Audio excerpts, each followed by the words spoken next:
இப்போ நம்ம பீன்ஸ் பொரியல் எப்படி செய்யுதுன்னு பார்க்கலாம்.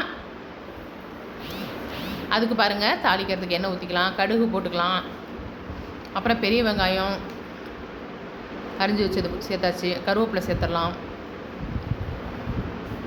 பூண்டு பாருங்கள் நல்லா நசுக்கி வச்சுருக்கிறேன், ஒரு 7-8 பூண்டு தான் இதில் வாசம், நிறையா போடலாம்.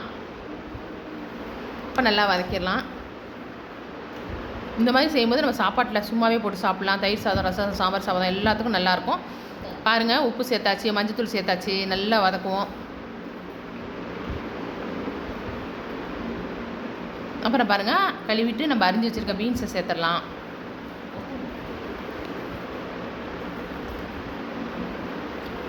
பீன்ஸ் வேகிறதுக்கு தேவையான தண்ணி ஊற்றிக்கலாம்.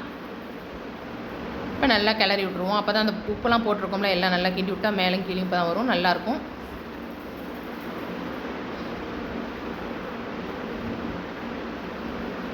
மூடி போட்டுடலாம்.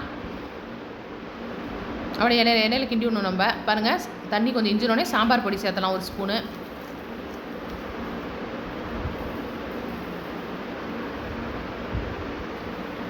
கொஞ்சமாக தண்ணி இருக்கும்போது சாம்பார் பொடி சேர்க்கணும் நம்ம. இப்போ பாருங்கள், அப்படியே நல்லா சாம்பார் பொடியெல்லாம் நல்லா இஞ்சி வரட்டும். பாருங்கள், நல்லா சுண்டிருச்சு. நல்லா டேஸ்ட்டான பீன்ஸ் பொரியல் நல்லா எண்ணெய் மேந்துருச்சு பாருங்கள். நல்லா பிடிச்சிருந்தா லைக் பண்ணுங்கள், ஷேர் பண்ணுங்கள், கமெண்ட் பண்ணுங்கள், மறக்காமல் சப்ஸ்கிரைப் பண்ணுங்கள். தேங்க்ஸ் ஃபார் வாட்சிங் this video. Bye bye friends.